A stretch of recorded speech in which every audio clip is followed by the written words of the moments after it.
अस्सलाम वालेकुम दोस्तों। उम्मीद करता हूँ आप सब लोग खैरियत से होंगे और हमारी कहानियों को एंजॉय कर रहे होंगे। हमारी दुआ है कि आप जहाँ भी रहें अल्लाह ताला की हिफाजत में रहें। प्यारे दोस्तों, हमारी आज की कहानी खौफनाक होने के साथ साथ सबक आमूज भी है। ये एक ऐसे नौजवान की कहानी है जो ऐशो इशरत में आकर अपनी जिंदगी तबाह कर बैठा था। बेराहमी का शिकार ये नौजवान किन किन हालात से गुजरा और आखिरकार उसका अंजाम क्या हुआ, आइए जानते हैं इस कहानी में। मंसूर मेरा बहुत ही अच्छा दोस्त था। हम दोनों बचपन से एक साथ ही खेला और पढ़ा करते थे। लेकिन वो कहते हैं ना कि वक्त की ज़रब बहुत कारी होती है। आखिरकार वक्त और हालात ने हमें एक दूसरे से जुदा कर ही दिया। लेकिन सियाने सच कहते हैं कि अगर इंसान जिंदा रहे तो वो जिंदगी के किसी न किसी मोड़ पर एक दूसरे से दोबारा जरूर मिलता है। तकरीबन आज 15 बरस के बाद मंसूर से मेरी दोबारा मुलाकात हुई। मैं अपनी मुलाजमत के सिलसिले में लाहौर गया हुआ था। एक दोस्त के जरिए मैंने मंसूर का नंबर लिया और उससे मिलने के लिए गुलबर्ग चला गया। मैं दिल ही दिल में काफी एक्साइटेड था। आखिर 15 साल बाद मुझे अपने दोस्त से दोबारा मिलने का मौका मिल रहा था। मंसूर के घर पहुंचते ही मैंने दरवाजे पर दस्तक दी और वहीं खड़ा होकर इंतजार करने लगा। थोड़ी ही देर बाद घर का दरवाजा खुला और एक बेहाल सा नौजवान बाहर निकला।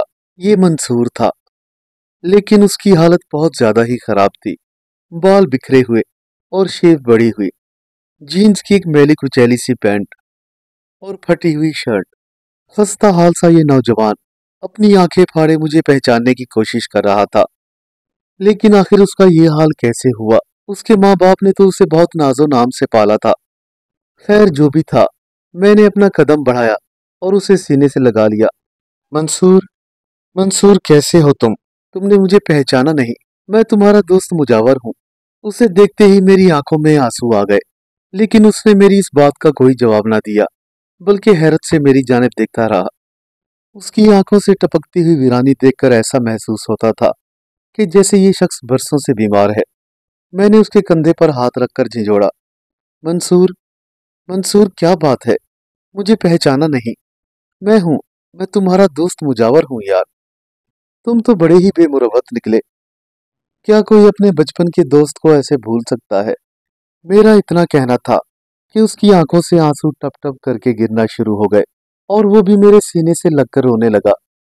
उसकी ये हालत देखकर मैं थोड़ी देर के लिए खामोश हो गया ताकि उसके दिल का कुछ बोझ हल्का हो जाए। मुजावर, ये तुम हो मेरे दोस्त। मैंने तुम्हें पहचान लिया था, लेकिन मुझे हिम्मत नहीं हो रही थी कि इस हुलिये में तुमसे बात करूं। मेरे हालात इस कदर संगीन थे कि मैं तुमसे रब्ता ना कर पाया। उसने एक गहरी सांस लेते हुए कहा। खैर मेरी कहानी को छोड़ो, तुम बताओ कैसे हो और क्या कर रही हो? मैंने जल्दी से उसका हाथ पकड़ा और बाहर की तरफ इशारा किया। चलो कहीं बैठकर चाय पीते हैं। खैर इतना कहकर हम दोनों ही वहां से निकल आए। मैं और मंसूर अब चलते हुए अपनी बचपन की यादों को ताजा कर रहे थे। जल्द ही हम पास के एक होटल पे जा पहुंचे। वहां पहुंचते ही मैंने चाय का ऑर्डर दिया और हम वहां बैठकर अपनी चाय का इंतजार करने लगे। चाय आने तक मैं काफी देर तक मंसूर के चेहरे को गहरी निगाहों से देखता रहा। आखिर उसकी ये हालत किस तरह हो गई, ये सवाल मुझे अंदर ही अंदर से खाए जा रहा था।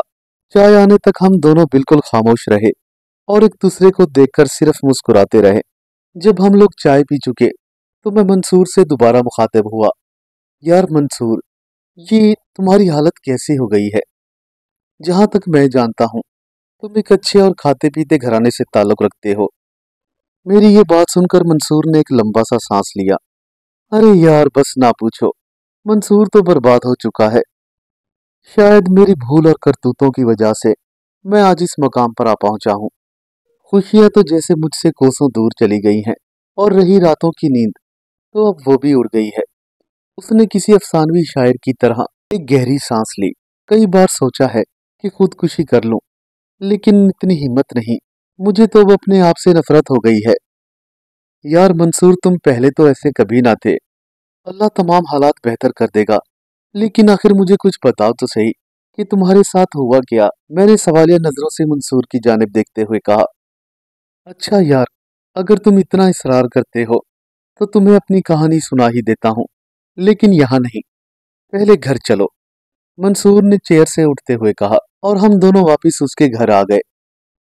घर पहुंचकर हमने कुछ देर तो इधर उधर की बातें की और फिर मंसूर ने मुझे अपनी कहानी सुनाना शुरू की। यार मुजावर, तुम यकीन नहीं करोगे कि जब हम लोग गांव छोड़कर लाहौर आए थे तो मेरे अब्बू ने यहाँ आकर एक स्टोर खोला था। पहले पहल तो हमारा कारोबार बहुत ही अच्छा चला, लेकिन आहिस्ता आहिस्ता हम किसी की नजरे बद का शिकार हो गए। मेरे मैट्रिक का इम्तिहान पास करते ही अब्बू की तबीयत खराब रहने लगी। हमने उनका बहुत इलाज वगैरह कराया, लेकिन सब कुछ बेसूद ठहरा। आखिर एक दिन अब्बू हमें छोड़कर इस दुनिया फानी से चले गए। अब्बू के जाने के बाद हमारा कारोबार बिल्कुल तबाह हो गया और आखिरकार थक हार कर मैंने वो स्टोर भी फरोख्त कर दिया। मैं अब एक साथ वाली ही दुकान पर मजदूरी करने लगा था और इसी तरह हमारे घर की दाल रोटी चलने लगी। कुछ दिनों बाद एक अखबार में नौकरी का इश्तिहार देखा तो मैंने फौरन ही दरखास्त दी। अल्लाह को शायद मुझ पर रहम आ गया था और मैं हादसाती तौर पर एक सरकारी महकमे में भर्ती हो गया। ये महकमा ऐसा था कि यहाँ ऊपर वाली कमाई की कोई कमी न थी। जल्द ही मैंने बहुत सारा पैसा इकट्ठा कर लिया। दौलत किसी बारिश की तरह मुझ पर बरसती रही। थोड़े ही अरसे में मैंने एक बहुत अच्छा सा घर खरीद लिया और हम सभी घर वाले उसमें शिफ्ट हो गए। फिर चंद माह बाद मेरे घर वालों ने मेरी शादी की तैयारियां शुरू कर दी। 2 माह के अंदर अंदर मेरी शादी भी हो गई और मेरी जिंदगी मुकम्मल तौर पर तब्दील हो गई। मेरी बीवी बहुत पढ़ी लिखी और सुघड़ खातून थी। वक्त यूं ही गुजरता गया और मैं 2 बच्चों का बाप बन गया। दौलत की रेल पेल थी। बस इन्हीं दिनों में कुछ औबाश नौजवानों से मेरी दोस्ती हो गई। मैं जब भी दफ्तर से छुट्टी करके घर आता तो खाना वगैरह खाकर बाहर दोस्तों के साथ घूमने के लिए निकल जाया करता था। मेरे ये दोस्त कुछ आवारा किस्म के और शराब व शबाब के शौकीन थे। दौलत की गर्मी ने मुझे हलाल और हराम की तमीज भुला दी थी और आहिस्ता आहिस्ता मुझे भी इन सब की आदत पड़ चुकी थी। वक्त गुजरने के साथ साथ मैं शराब का इतना रसिया हो चुका था कि अब हर वक्त नशे में धुत रहने लगा। बगैर शराब पिए मुझसे कोई काम ना होता था। अब मैं दफ्तर से भी अक्सर औकात गैर हाजिर रहने लगा था। सारा सारा दिन और सारी सारी रात मैं अपने आवारा दोस्तों के साथ गुजार देता। मेरी इस आदत की वजह से मेरी घरेलू जिंदगी भी मुतासिर हो रही थी, लेकिन मुझे इस सब की कोई परवाह ना थी। मुझे तो सिर्फ अपनी अयाशी से गर्ज थी। फिर आखिरकार वो हुआ जिसका मैंने कभी भी ना सोचा था। एक रात को हम तमाम दोस्त इकट्ठे बैठकर शराब पी रहे थे। हल्की हल्की बारिश हो रही थी और हम लोग खुशगपियों में मसरूफ थे। जब मेरी शराब खत्म हुई तो मेरा सर चकराने लगा, क्योंकि बगैर शराब के वहां बैठना मेरे लिए एक मिनट भी मुश्किल था। मैंने अपने एक दोस्त को साथ लिया और हम दोनों ही अपना सामान लेने के लिए निकल पड़े।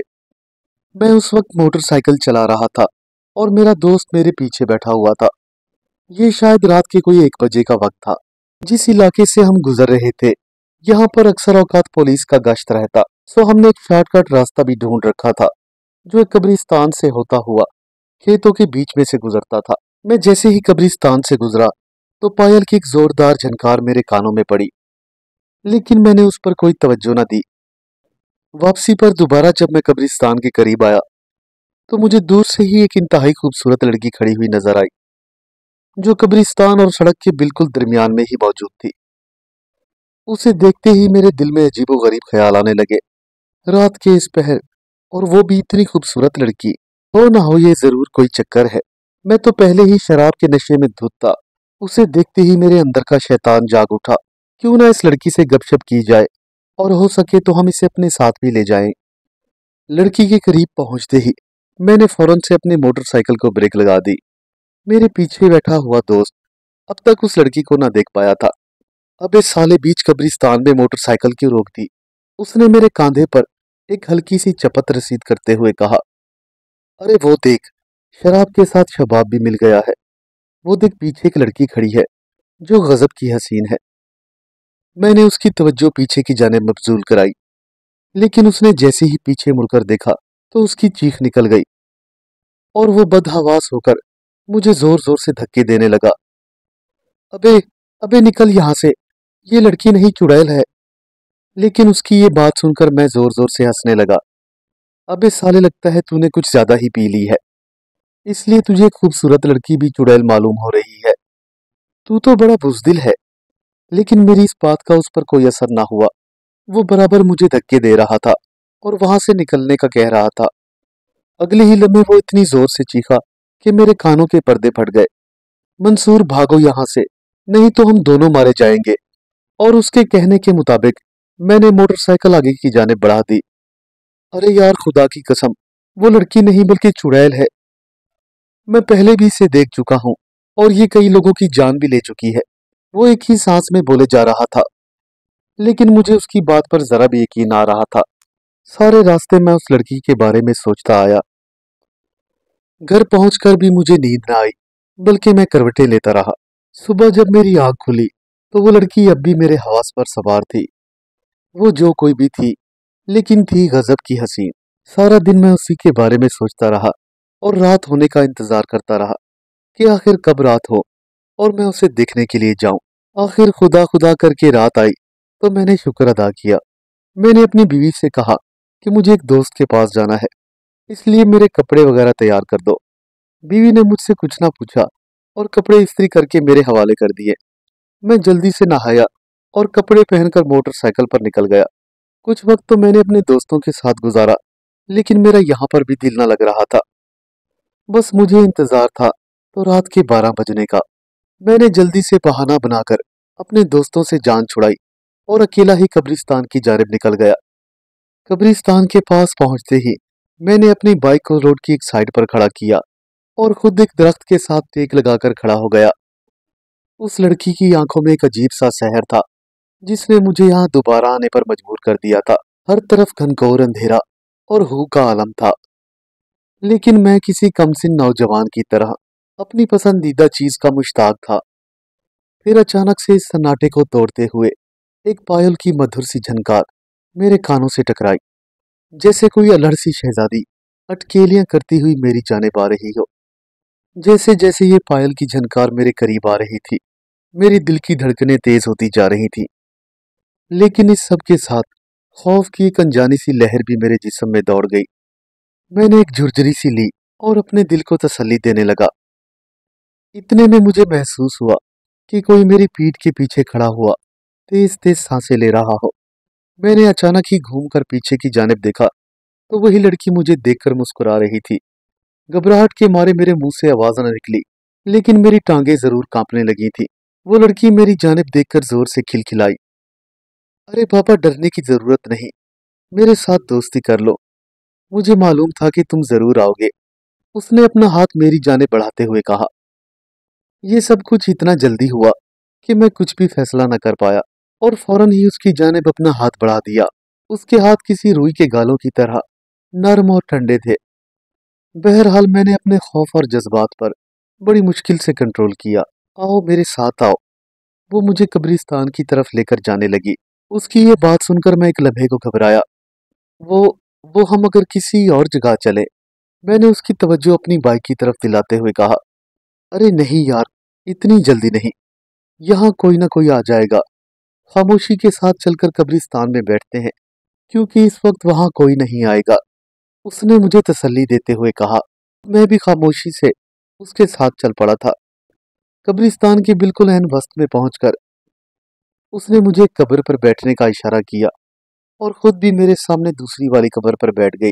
मंसूर, मुझे मालूम था कि तुम मुझसे मिलने दोबारा वापस यहाँ जरूर आओगे, लेकिन क्या हुआ? कल रात तो तुम यहाँ से भाग गए थे, लेकिन आज मैं तुम्हें यहाँ से जाने नहीं दूंगी। उसकी ये बात सुनकर मैं मुस्कुराया और अपने दोस्त की कही हुई बात उसे बता दी।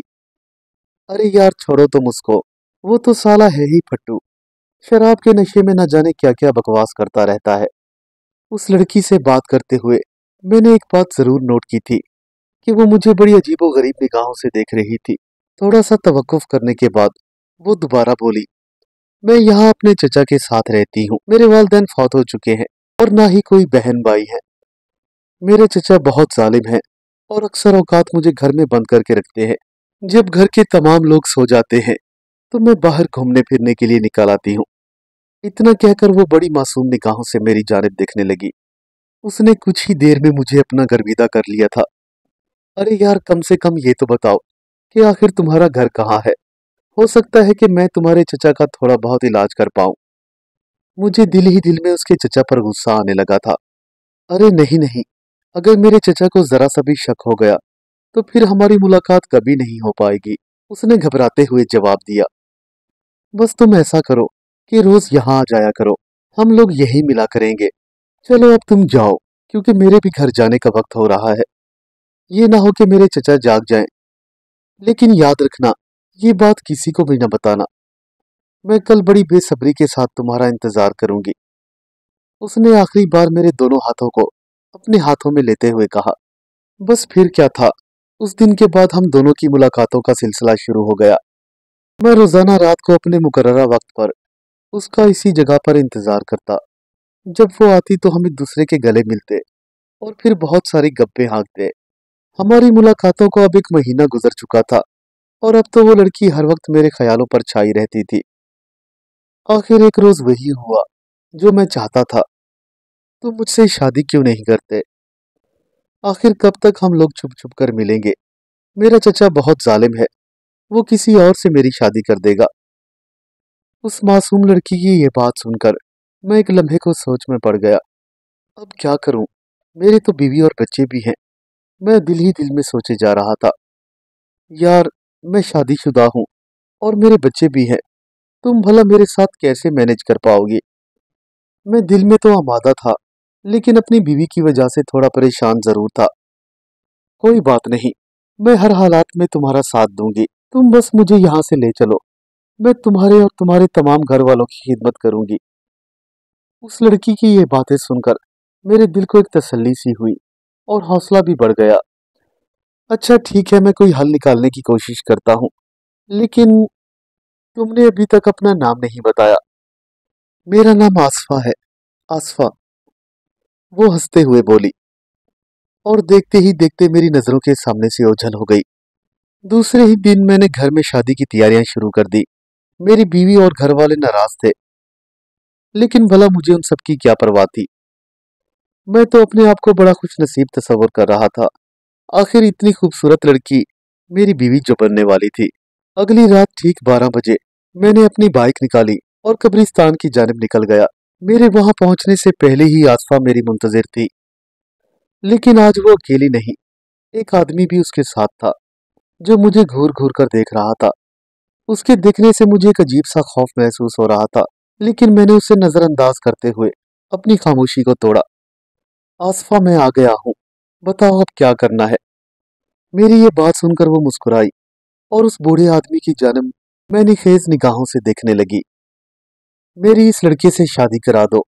इतना कहकर आसफा कब्रिस्तान की जानिब बढ़ गई और मैं भी उसके पीछे पीछे चलने लगा।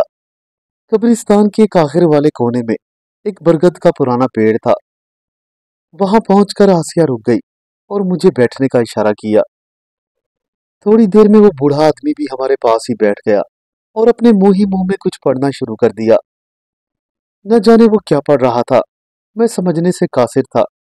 थोड़ी ही देर बाद उस बूढ़े ने अपनी आंखें खोल दी और एक शैतानी मुस्कुराहट से उस लड़की की जानिब देखने लगा।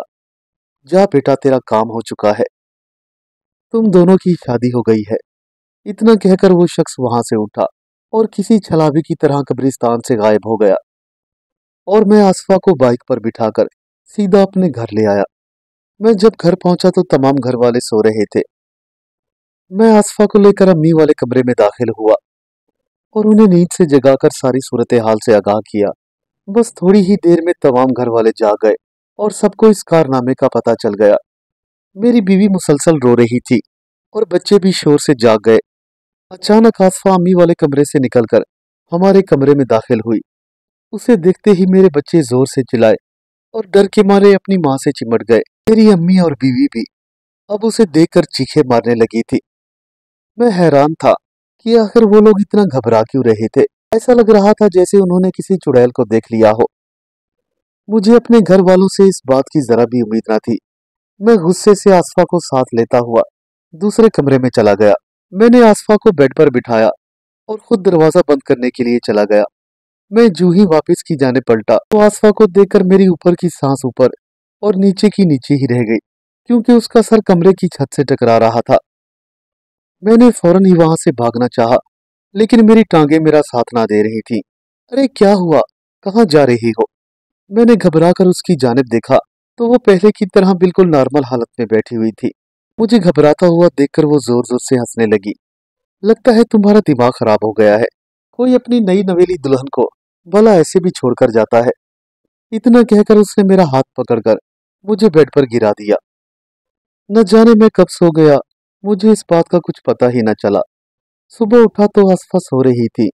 मैंने दूसरे कमरे में जाकर देखा तो मेरी बीवी बच्चों में से कोई भी वहां मौजूद न था, जबकि मेरी अम्मी खौफजदा अंदाज में कमरे के एक कोने में दुबकी बैठी थी। बेटा, ये तूने क्या कर दिया है? तेरी बीवी बच्चों को लेकर रात को ही अपने माँ बाप के घर चली गई थी। अम्मी की ये बात सुनते ही जैसे मेरी सीटी ही गुम हो गई थी। लेकिन भला अब क्या हो सकता था? मैं अब दिल ही दिल में अपने किए पर नादिम था। पूरा दिन हमारे घर में गैर मामूली वाकयात होते रहे, लेकिन मैंने इनकी जानिब कोई तवज्जो न दी। अगली सुबह जब मैं अम्मी के कमरे में गया तो मेरे औसान खता हो गए, क्योंकि मेरी अम्मी अपने बिस्तर पर बेसुध लेटी हुई थी और उनके गले पर खराशों के निशानात थे। मैंने अम्मी को झिंझोड़ा, अम्मी, अम्मी क्या हुआ? उन्होंने बेहोशी की हालत में अपनी आंखें खोली और नीम मुर्दा हालत में बोली, बेटे, उस औरत को अपने घर से निकाल दो, नहीं तो सब कुछ खत्म हो जाएगा। इतना कहकर अम्मी की गर्दन एक जानिब को ढलक गई और मैंने जोर जोर से रोना शुरू कर दिया। अम्मी भी मुझे छोड़कर जा चुकी थी। मेरे रोने की आवाज सुनकर आसफा भी कमरे से बाहर निकल आई और वो हैरान परेशान नजरों से मेरी जानिब देखने लगी। अरे मंसूर, ये क्या हो गया तुम्हारी माँ को? वो इस कदर भोली और मासूम बनी हुई थी कि जैसे उसको किसी बात का अंदाजा ही ना हो। लगता है मैं ही मनहूस हूँ। मेरे घर में आते ही तुम्हारे घर की ये हालत हो गई है, आसफा ने रोते हुए कहा। अरे नहीं नहीं मेरी जान, शायद खुदा को यही मंजूर था। तुम अपना दिल छोटा मत करो। बस तुम फिक्र न करो, मैं जल्द ही अपनी बीवी बच्चों को वापस ले आऊंगा। लेकिन मुझे क्या मालूम था कि मेरी माँ की कातिल मेरे सामने खड़ी हुई है। अम्मी की फौतगी पर भी मेरे बीवी और बच्चे खौफ के मारे घर न आए। मैं उन्हें लेने ससुराल गया तो उन्होंने मुझे टका सा जवाब दे दिया और मुझे भी वहां आने पर सख्ती से मना कर दिया। बस उस दिन के बाद अब घर में मैं और आसफा ही रहते हैं, जबकि हमारे पूरे मोहल्ले में मौत हर वक्त नाच नाचती है। पता नहीं कब किसकी मौत हो जाए। एक दिन सुबह के वक्त जब मैं सोकर उठा तो आसफा के मुंह पर खून लगा हुआ था, जैसे वो किसी का खून पी कर आई हो। मैंने आसफा को उठाया और उसकी इस हालत के बारे में पूछा तो वो हंसकर इस बात को टालने की कोशिश करने लगी। अरे यार, रात वो मैंने बर्गर खा लिया था तो शायद थोड़ी सी केचप मेरे मुंह पर लगी रह गई है। मैंने जब गौर से देखना चाहा तो वो केचप ही थी, लेकिन मेरा दिल ये मानने को तैयार नहीं था। मुझे अब आसफा से खौफ आने लगा था, लेकिन मैंने उसे महसूस नहीं होने दिया। एक रात अचानक मेरी आंख खुल गई। ऐसा खौफनाक मंजर मैंने आज से पहले कभी ना देखा था। आसफा के बिस्तर पर एक बहुत बड़ी चमगादड़ लेटी हुई थी, जो कि पूरे एक इंसान के बराबर थी। मैं बदहवास होकर वहां से भागना चाहता था, लेकिन आसफा ने फौरन ही हाथ बढ़ाकर मुझे पकड़ लिया। अब वो दोबारा अपने रूप में वापस आ चुकी थी। आज उसने भी भांप लिया था कि मुझे उसकी असलियत के मुतालिक मालूम हो चुका है। ओह, तो आखिरकार तुम्हें मेरी असलियत का पता चल ही गया। वो एक जोरदार कहका लगाकर बोली। बस अब तुम्हारी भी खैर नहीं। मैं तुम्हें भी तड़पा तड़पा कर मारूंगी, जैसे तुम्हारी माँ को मारा था। तुमने कई लड़कियों की जिंदगियां खराब की हैं और उसे इश्क का नाम दिया है। बस फिर क्या था, मैं आसफा की वो खौफनाक शक्ल देखकर एक लम्हे में बेहोश हो गया। जब मुझे होश आया तो आसफा गायब थी। मैंने उससे जान छुड़ाने के लिए अपने घर का सारा सामान बेच दिया। कोई पीर फकीर नहीं छोड़ा और ना ही कोई तावीज गंडा, लेकिन वो है कि मेरी जान छोड़ने को तैयार नहीं। बस मेरे गलत करतूतों की वजह से मेरा अब ये घर खंडर बन चुका है। उधर महकमे वालों ने भी मुझे नौकरी से निकाल दिया। अब मैं सिर्फ जिंदा लाश हूँ। बस मेरे पास अब ये एक तावीज ही रह गया है, जिसकी वजह से मैं जिंदा हूँ। इतना कहकर मंसूर ने वो तावीज निकालकर मेरे सामने रख दिया। बस उसकी यही करने की देर थी। अचानक किसी नादीदा कुव्वत ने मंसूर को फौरन ही उठाकर दीवार में दे मारा। ये मंजर देखकर मैं सहम सा गया और वहां से भागने की कोशिश की। मुझे कुछ भी समझ ना आ रहा था कि मैं क्या करूं, लेकिन फौरन ही मेरे दिमाग ने काम किया और मैंने फौरन ही वो तावीज उठाकर मंसूर के हाथ में पकड़ा दिया। उसकी हालत काबिले दीद थी। होश आने पर उसने बताया कि यही मेरी जिंदगी है, पता नहीं किस गुनाह की सजा भुगत रहा हूँ। जब भी ये तावीज मुझसे खो जाता है तो आसफा मुझे बुरी तरह से पीटती है। मैंने उसे मशवरा दिया कि उसी पीर साहब से दोबारा राब्ता करे जिन्होंने उसे ये तावीज दिया था, मगर उसका जवाब सुनकर मैं हैरान हो गया, क्योंकि ये तावीज लेने के बाद वो कई बार उन पीर साहब के पास गया था, मगर पीर साहब उस जगह पर मौजूद नहीं है। लगता है आसफा ने उनका भी खात्मा कर दिया है। मंसूर की ये हालत देखकर मेरा दिल खून के आंसू रो रहा था, लेकिन मैं भला क्या कर सकता था। इतने में सुबह की अजानें होने लगी और मैं दोबारा उससे मिलने का वादा करके वहां से वापस चला आया। लेकिन वो दिन और आज का दिन मेरी दोबारा कभी मंसूर से मिलने की हिम्मत नहीं हुई। पता नहीं वो अब जिंदा भी है या मर गया है। सियाने सच ही कहते हैं, बुरे का बुरा अंजाम। मैं खुदा ताला से दुआ करता हूँ कि हमें और हमारी औलादों को हमेशा अपनी हिफ्ज़ो अमान में रखे। हमें अपने बच्चों की तमाम सरगर्मियों पर नजर रखनी चाहिए ताकि वो किसी बुरी आदत का शिकार ना हो जाए। उम्मीद करता हूँ मेरे दोस्तों को आज की कहानी पसंद आई होगी। चैनल को ज्यादा से ज्यादा सब्सक्राइब करें और कहानी को अपने दोस्तों के साथ शेयर करना ना भूलें। मिलते हैं कल एक नई कहानी के साथ। तब तक के लिए अल्लाह हाफिज।